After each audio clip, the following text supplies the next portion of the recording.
My name is Tanya Hendlesby. I have been coming to HTB for 7 years, and I studied physics at university.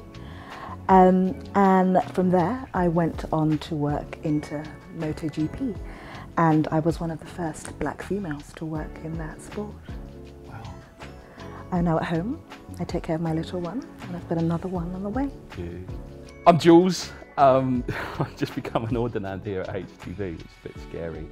I grew up in a town called Slough and Windsor. Went to a boys' school in Windsor, where I was, I think, one of 3 black kids in a school that was about 800 to 900 boys. I often in businesses that I've worked in have been one of the only kind of black people kind of in businesses. There've been some churches that I've been to in rural areas where I've been one of the only black people. So I'm quite used to being on my own. So at the moment, I work for a global company. I head up partnerships and alliances for the UK and Ireland for this global technology company, which is quite a great job, actually. But in my company, it's very, very, very diverse. It's Germanic business. There's lots of people from lots of regions around the world. But again, in the UK team, I'm the only black guy. There, spot the trend? Anyway, that's me. I'm Jools. Well, I was born in London, in a little enclave called Newington Green. And my father's from Tanzania. My mum's from Sierra Leone. I was born and raised here.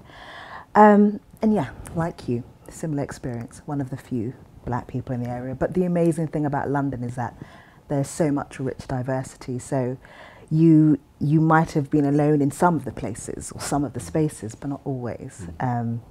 So I was thankful for that. My house was a faith-filled home. So we very much grew up with the idea that anything is possible. You can do all things through Christ. And that brought so much joy. I realized my parents inoculated us a lot from how the outside world might view people of colour, black people especially. And that really helped, because it helped me grow a sense of confidence that I know helped me later on in life when I was forging my own path. And so I think I'm really thankful to my parents for that upbringing now, recognising how important it is as I bring my own children into the world. For me, so I grew up in a town called Slough, which is hugely diverse because it has a massive trading estate. So lots of people coming in from other countries, pretty much guaranteed jobs there. So really, really, really diverse. But the part of Slough I lived in, which is very close to Stoke Poges, was very white middle class. People at school would take the mick out. I mean, you live up in the hills in the posh part of London. And it wasn't posh at all. We lived on the edge of a council estate. That's where I grew up. Mum and Dad were from a little island in the Caribbean called Nevis, which is beautiful. Wow. You should go there sometime. Please. It's absolutely gorgeous. I'd love to. I think there are more people in Hillsong's London than live on that island, actually. There's about maybe 10 or 12,000 people on that island. And Mum and Dad, I think, very open-minded. I don't know if I could say they inoculated me against kind of prejudice and stuff that was happening kind of outside of the family home. But what they just did very well, and they were known for their radical hospitality and their generosity. Yeah. So we had a lot of people, though it wasn't a big house and it wasn't a posh house, we had a lot of people in and out of our house. Mum and Dad would spend their time visiting people, irrespective of what their background or ethnicity was. So actually it was just a non-issue as far as my bringing up was concerned. Because I was one of very few black people in the area that we lived and in my school, I think, it sounds like a bizarre thing to say, but I think I grew up, it wasn't that being black wasn't an issue, but it was that I don't necessarily know if I realised I was black. I don't know if that makes sense. I completely understand. To you. Yeah, no, I completely understand. I lived in Windsor up until the beginning of this year. And it's a very different experience from living in somewhere diverse as London to live in Windsor. When I lived in Windsor, I felt very much othered, and it was quite a traumatic experience for me. And even though I'd got my daughter into one of the best schools and things like that, I realised I didn't want to live there. Not because people were overtly racist. It's just a sense of not belonging. Subtle, isn't it? Yes, It's very subtle. Yeah. So people are not overt in Yeah. their maybe their beliefs, how they think or how they engage with you. I think it's the lack thereof, the fact that they don't engage, and you can find no other reason. So it was challenging. I can't imagine what that would have been like growing up. Sorry to cut across, but did you get much? Because you're quite well spoken, and I think I grew up being quite well spoken as well, but I had to tone it down a bit because I get stick from other black people saying, "Oh, the way you dress, it's not black enough," or the way you talk, "Have you forgotten your roots? You know, your roots, man. Have you forgotten your roots and your identity and stuff?" Just because of the way that I verbalised or articulated things, and then actually. The other side of that, to try and fit in, although my initial school was in Slough, I tell people, because the last part of my education I spent at the boys' school, but I tell people, because I think it would make me maybe a bit more acceptable, I tell people I went to a boys' school. I wouldn't say it was only for a few years, because the Windsor Boys' School had a bit of status, and it was almost like me trying to fit in. Yeah. So actually I fit in more with people who are white Caucasian because that's actually where I found acceptance. Right. Whereas the people who were the same kind of skin colour as me often would comment on, "You're not black enough because you speak the way you do and you dress the way you do." Is that similar to you? I remember being called a bounty and things like that, and Vice people versa, bounty, and I used to go home and say, "Mum, people would call me these things," and my mum and dad were very much like, "Well, before I was married, my surname was Mamsuri, and they would say to me, "Well, you're Mamsuri, and this is how we think here, and this is what we do and what we believe. So we're not going to believe that. You just hold your head up high, and you go back and you continue being brilliant, because there's something about you that makes them want to speak to you, even if they don't know why, and that's because of God's greatness in you." So I know it sounds very like, oh, gosh, that's quite an old soul type of thing, but I realized that really changed my mindset, and I didn't realize that until later on in life when I was doing things and I questioned my confidence, but I didn't realize that came from the identity structure that my parents put in me from a very young age. And then when I speak to them now, because like for instance I would talk to them about the racism I was experiencing whilst living in Windsor, and they would tell me all sorts of stuff, all of the things that happened to them, some of the things that would just shock me to my core. And I asked them, "How did you protect me from that?" Because you have children now, so how do you prepare for that? And my mum would say to me, "We live in a very different world now," but it was strange how some things were almost completely the same. So I remembered being racially abused. I was one of the few kids that was in my school in Highbury that was black. But at the same time, I learned how to push back in a way that made me think that people back down if you question why they're questioning you. Sure. And that helped me a lot. I think that was probably one of the ways I coped with it. But I must say, while I was dealing with the pandemic in our own way in Windsor, I realised that a lot of the things I'd suppressed then came up. And especially, obviously, with the killing of George Floyd, so much came to the surface that I hadn't processed for years, for decades. And so through that time, there was a lot of trauma, but at the same time, healing too. And for that, I'm really thankful for the church, because the way the church led with such humble leadership, it felt okay to open up. And that was something that I guess made me really grateful, because it felt like we were all hurting. And that's nice, because the hardest thing with racism is being othered and being discriminated against. But when you feel like your neighbour is hurting with you, somehow the pain is dulled slightly. So, yeah. Wow. So I mentioned a bit earlier that I kind of identified more with kind of white Caucasians, because that's the majority that I was. So I'm always like, I'd look in the mirror sometimes and be like, "Oh wow, you're not white, you're black." But for them, you sound like Yeah, white, exactly. even though it's just well spoken. Exactly that. Me finding my identity, actually, a lot of that has happened as I've got older. Yeah. And had more friends now that I'm older, and I live in a much more diverse kind of neck of the woods, if you like, where I'm finding my blackness is not something to be embarrassed about. Having long hair or even short hair, like when I was at school, we used to do this thing because I had an afro, didn't always have long hair. Sometimes people would come up, tap your head in school and go, testing. Wow. Testing, 1, 2, 3. Solange came out with their song earlier, isn't it? Don't touch my hair. Well, exactly that. But you look like you had a microphone head, and I choose to see that funny right now. I didn't necessarily see how unfortunate that might be. But now that I've grown up, I'm in this journey of discovering what it means to be authentically black, and to not try to be somebody else. Like, I don't have to fit in. Actually, I'm here. I know now what I'm looking for is a tribe, if you like, if I could use that word, people that I resonate with.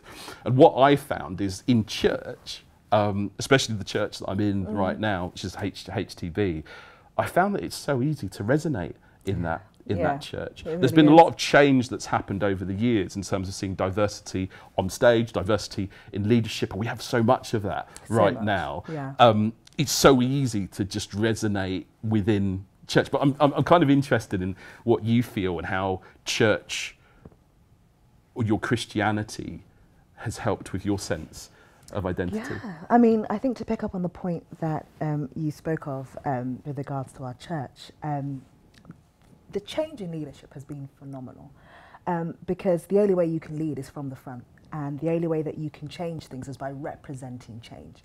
And so to see our church be so forward in its thinking with regards to that, and so forward in its action, is phenomenal.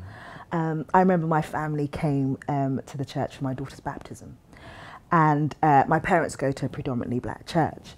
And, and I understand why they do, because these are safe spaces. Black churches were created because, many times black and whites couldn't mix. So these are safe spaces for people to praise and worship God. And I remember when they walked in to Brompton Road, it was like they were in their own church, because the diversity was just phenomenal.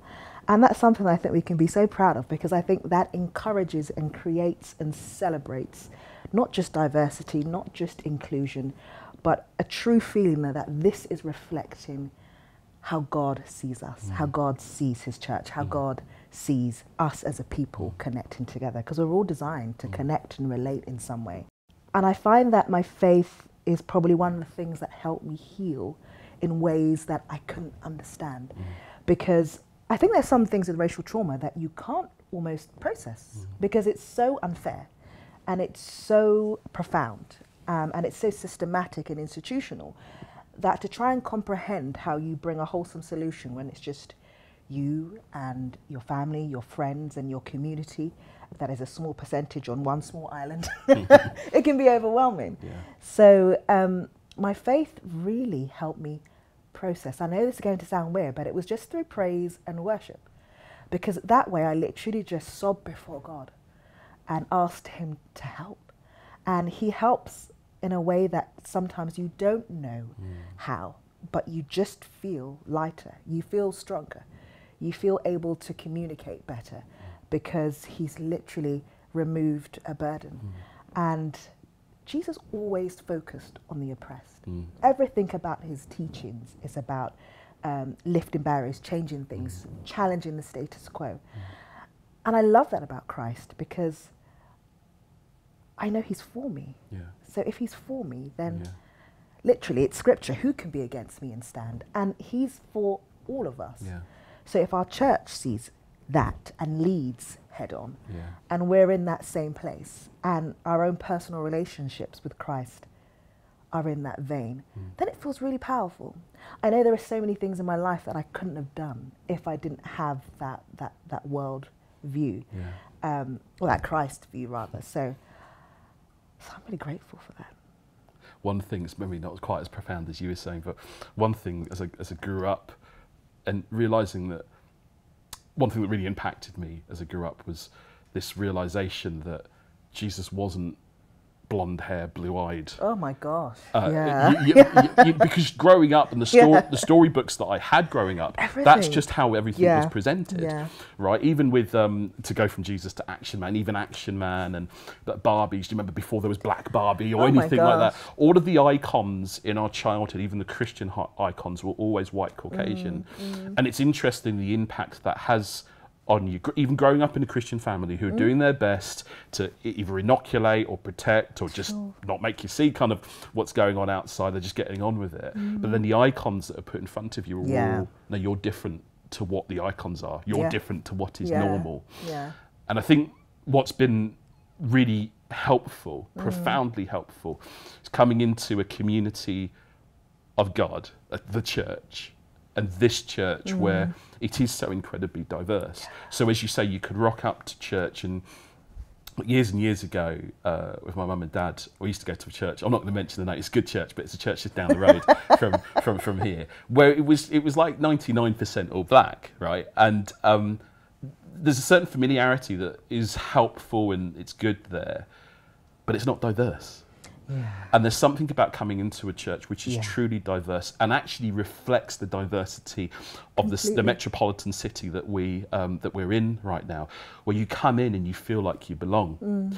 Just after the pandemic or after the lockdowns and ended and we could worship again together as a church, I'd find myself just in worship crying as maybe I should have been paying attention and having my eyes closed, kind of was worship. But I look around the room and I just see this visible diversity, and I just think, where else did this really exist in the same way? It's hard to So it's been massively helpful for me in terms of having a safe place to really explore who I am, where I didn't necessarily feel like I could explore who I was as a child. But as I'm in my mid-40s now, and as I'm growing up, no, I've already grown up, although my wife might disagree with that, but growing up in terms of my sense of identity and the comfort and being in a comfortable place to be my authentic self in that identity, the bearings of which are really significant, because you're I think 6 months away from having a baby. My first child, I think it's my wife's child as well. We are, the baby's going to be born on the 5th of December, C-section. And me understanding more about my authentic self and being in a safe place where I can explore my authentic self as a black man, I think it's really important, because it means that what I've experienced actually can become the bedrock or the foundation for my child, who's going to be dual heritage, to have a safe place to really explore their identity moving forward. Does that make sense? Oh, completely. The level, I think it's strange, because the level that you feel about the racism that you experience, it exponentially increases in terms of your desire to protect your children and bring them up in the best environment. So then you look for causes that support anti-racism, or do their very best to make sure those practices and policies are fulfilled in the spaces that we live in and that we don't live in, because that representation is key. My dad is very proudly Tanzanian, and East African's a name for me to be very jovial, very joyful, and Swahili is the language that he speaks and that we grew up around. And my mum's from Sierra Leone, and so Sierra Leone, the language there is broken English, it's pidgin English, it's Creole. And so my parents are very proud of it, but because of the age and time we lived in, they certainly didn't engage in it in a way that we do now, because it was frowned upon. And so, especially because of the area we lived in, everything like that, they did that a lot in our home, but not necessarily in the schools, because that just wasn't seen as something that you would do. It's very different growing up now, where all of those things are celebrated. Because I think the really important thing about black culture now is that it's celebrated not just among our community, but in all spaces, by all cultures. They see it as a good thing, which means that you can fall in love with your culture even more. because you see it represented And as food, that. food is one of the ways I think where it really is really Completely, well. yeah. So many of my friends just love black food. So for you, what was food like? So do you know African food? So I love Jamaican food. I love West Indian food, but African food is the best. Jollofi rice. Of course. Jollof rice is the best. So on my mum's side, you have things like fufu, and on my dad's side, you have things like ugali, and you have lots of different sauces, African sauces and spices and things that we use. So for me growing up, mum and dad never really identified the negatives about kind of black history and stuff that happened. But what they did was bring the positive into our family, and a lot of those positives were around food. So your ackee and your saltfish. Of course, yeah. Your green banana, your plantain, your breadfruit, and things like that. Yeah. Even things like sorrel and drinks which are kind of authentic, come from Africa, come from the Caribbean. So there was a lot of the expression of blackness in food in our family. Yeah. It was a good exactly the same. good thing. So I work in tech and like big platforms like SAP, Salesforce, nice. Oracle, things like that. And within tech, it is quite diverse, actually, in all departments. But often, I think at the level that I'm at, which is relatively senior, it is often a bit of a desert in terms of black people. And what I'd love to see is not just me being employed as the token, in that setting, for it to be just the normality. So to be employed based on the merit of what I have to bring, what I can contribute, rather than, oh, you've got this to contribute, but it helps us kind of tick a box because we're ticking the diversity box if we employ you, and just for that normality to come. So not ticking the box of employing a black person just because they're black, employing a black person because they're the right person for the job. They also happen to be black, and just to see that, and I guess most people would say to see that right across the board, whatever industry they're in, but that would be one of my desires to see happen in my workplace, but other workplaces that I may come into contact with as well. Yeah, definitely.